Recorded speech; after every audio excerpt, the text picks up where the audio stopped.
Κυρίες και κύριοι, σήμερα νιώθω ιδιαίτερη χαρά και τιμή που φιλοξενώ στο site μας, στο eordealive.com, μια εκλεκτή, διαφορετική, ξεχωριστή προσωπικότητα, έναν συμπατριώτη μας, τον Αθηνόδωρο Τανίδη, που είναι πολιτικός επιστήμονας, είναι νομικός, είναι μέλος της Ένωσης Δημοσιογράφων της Νέας Υόρκης με την επωνυμία Atlantis. Είναι δημοσιογράφος, αρθρογραφεί εδώ και χρόνια σε έντυπα του εσωτερικού και του εξωτερικού και πάνω απ' όλα είναι ένας ενεργός πολίτης με τον οποίο θα έχουμε μια σύντομη αλλά ουσιαστική κουβέντα. Σας θέλουμε μαζί μας.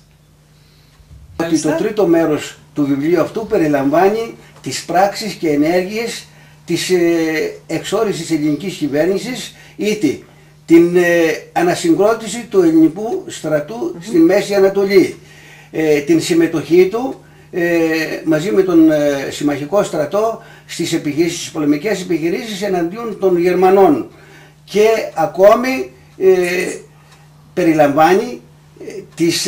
περιλαμβάνει τα αριστερά κινήματα που έλαβαν μέρος στις τάξεις του στρατού και ακόμη την σύσταση του Ιερού Λόχου από το πλεόνασμα των αξιωματικών που βρίσκονταν στη Μέση Ανατολή και την σύσταση της Τρίτης Ορεινής Ταξιαρχίας. Μάλιστα. Αποτελείται από 5 κομμάτια. Από 5 μέρη, κομμάτια, αν δεν κάνω λάθος, να έτσι. πω το τέταρτο μέρος τώρα, που αναφέρεται στα λεγόμενα Δεκεμβριανά, που έλαβαν μέρος το Δεκέμβριο του 1944 μέχρι τις 15 Ιανουαρίου 1945. Που την περίοδο αυτή οι 5 υπουργοί του ΚΚΕ που συμπεριλαμβάνονταν στην κυβέρνηση Εθνικής Ενώσεως υπό τον Γεώργιο Παπανδρέου και είχαν συμφωνήσει στα της ομαλοποίησης της ελληνικής καταστάσεως ύστερα από την αποχώρηση των Γερμανών, δυστυχώς υπαναχώρησαν. Και όχι μόνο υπαναχώρησαν, παραιτήθησαν από την κυβέρνηση και αμέσως την επομένη μέρα ξεκίνησαν τις πολεμικές επιχειρήσεις εναντίον των αστυνομικών τμήματων των Αθηνών και των περιχώρων, καθώς και εναντίον των στρατοπέδων της Τρίτης Ορεινής Ταξιαρχίας και του Ιερού Λόχου. Μάλιστα. Και το πέμπτο μέρος περιλαμβάνει την αντασία του ΚΚΕ, όπως είπα και προηγουμένως, η οποία και την άδικη εκείνη αδερφική αιματοχυσία που στοίχησε τεράστιο κόστος στον ελληνικό έθνος και στην ελληνική κοινωνία. Το σοβαρότερο κεφάλαιο, θα έλεγα, στην ιστορία. Μέσα γράφω. Ναι, βεβαίως. Θα ήθελα τώρα λίγο να μας αναλύσετε. Είχα πει και προηγουμένως στην έναρξη περίπου και εσείς συμφωνήσατε, κύριε Τανίδη, ότι το πόνημα σε αυτό το έργο σας αποτελεί κατάθεση ψυχής για σας.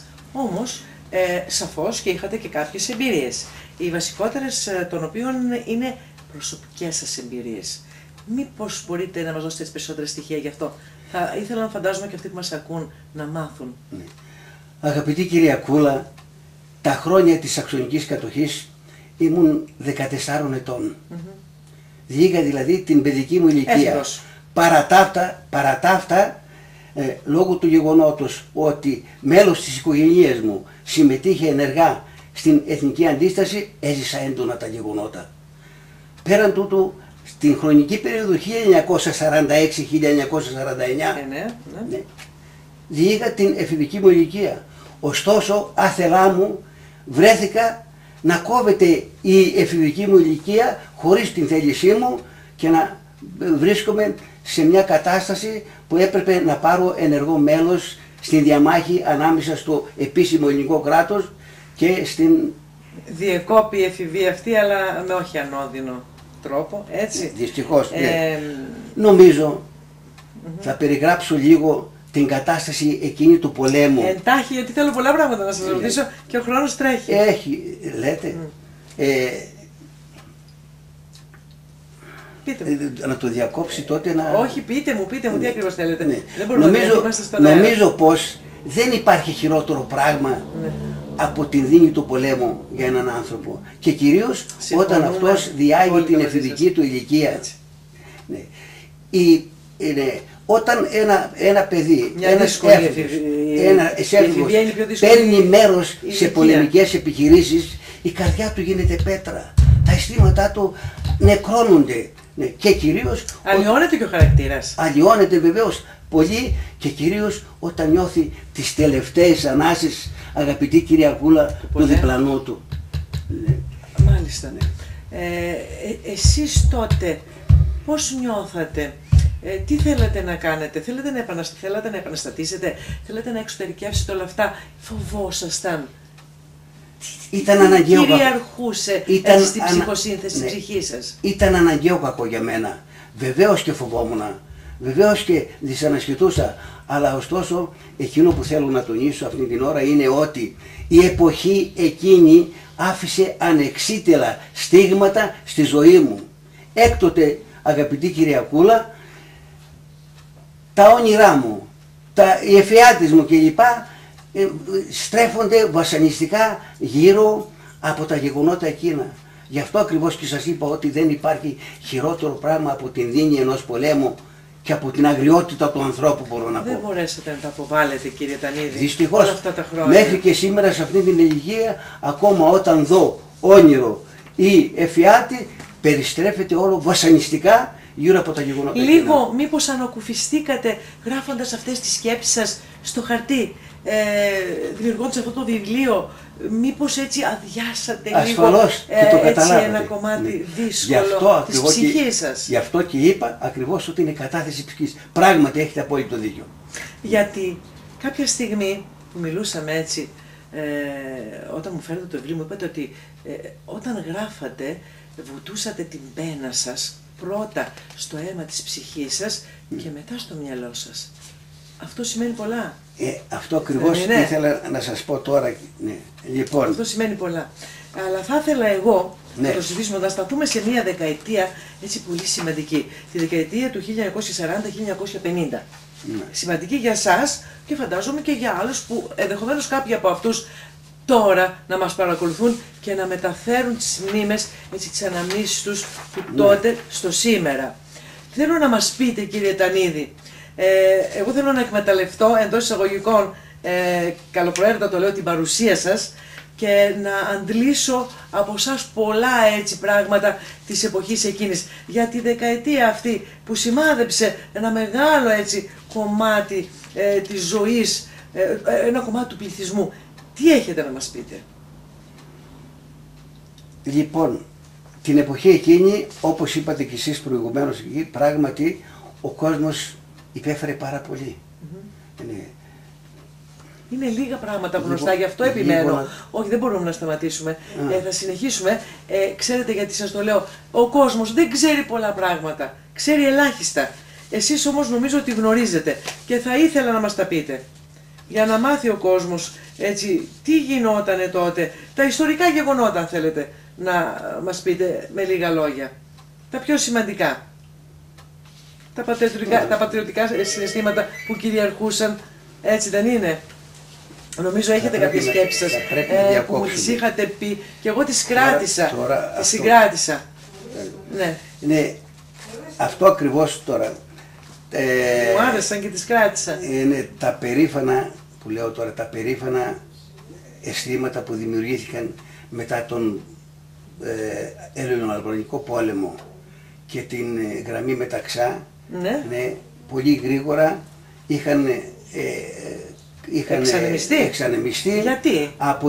Από την κατάληψη των εξωτερικών δυνάμεων τη μετέπειτα. Μάλιστα. Λοιπόν, εις ό,τι αφορά την ερώτησή σου για την δεκαετία του 1950, έχω να προσθέσω και τα εξής. Σας ακούμε. Τα περήφανα αισθήματα του ελληνικού λαού που προέκυψαν ύστερα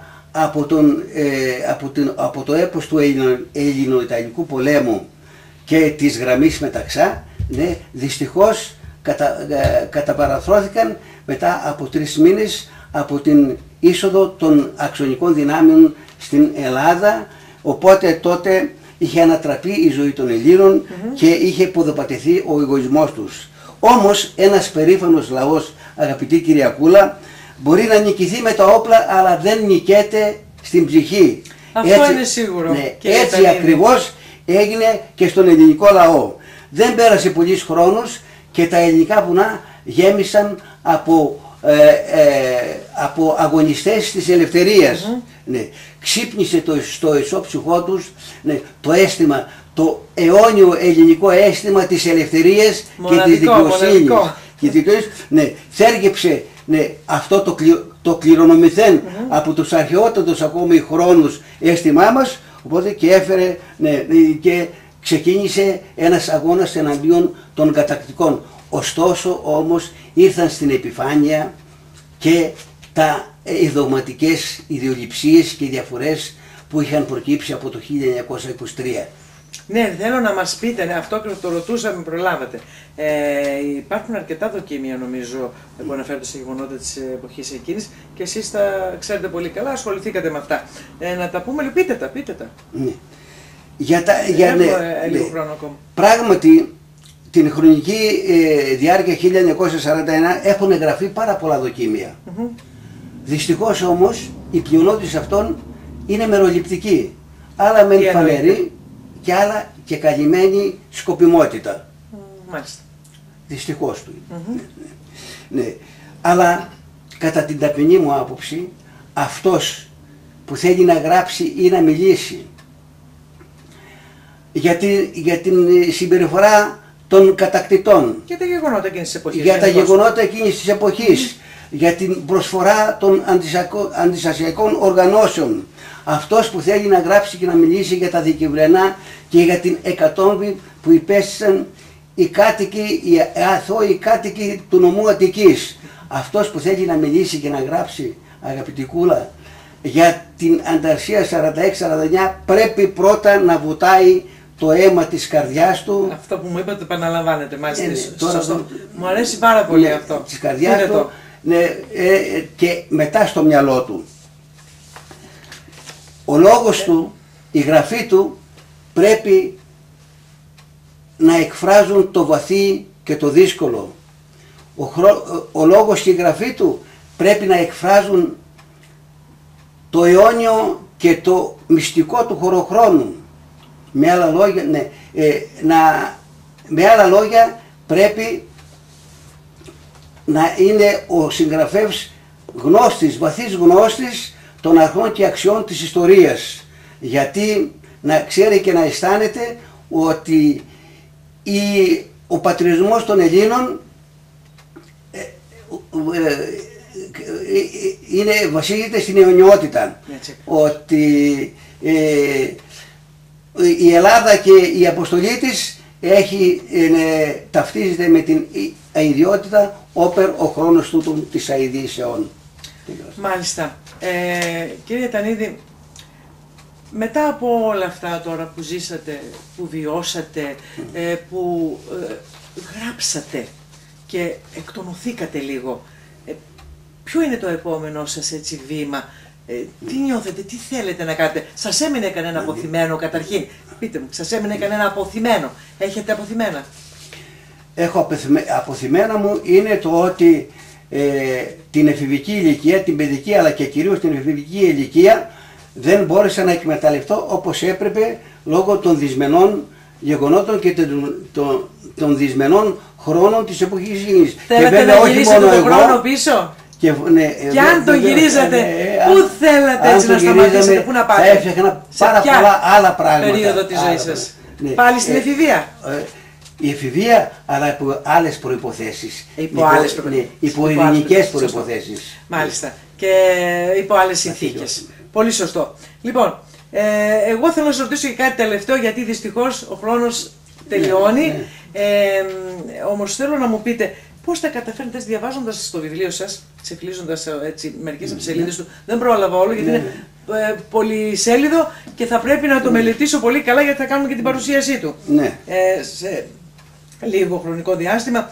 Πώς τα καταφέρνετε, θέλω να ρωτήσω, και μπλέκετε έτσι τις διάφορες εμπειρίες που μας είπατε πριν από λίγο σε όλη τη διάρκεια της κουβέντας μάλλον, έτσι με αρμονία, με σοφία, αλλά και με πολύ πολύ αυθεντικότητα, με νησιότητα. Χρειάζεται, κυρία Κούλα, κόπος, μελέτη και προπαντός σύστημα μελέτης.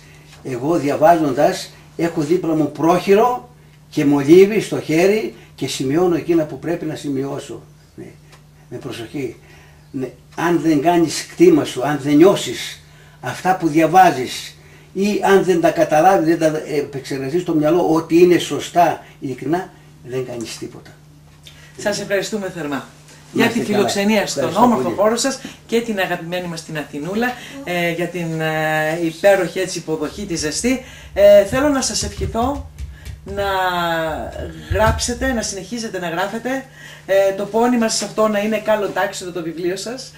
Είναι πάρα πολύ ενδιαφέρον, θα το δείξουμε και στον κόσμο, θα μας δοθεί ευκαιρία μέσα από κάποια έτσι ειδική εκδήλωση να το παρουσιάσουμε, αξίζει τον κόπο και θέλω να το έχετε όλοι στις βιβλιοθήκες σας, γιατί πιστεύω ότι αποτελεί, κυρίες και κύριοι, μία παρακαταθήκη και όντως δεν πρέπει να λείπει από την βιβλιοθήκη κανενός.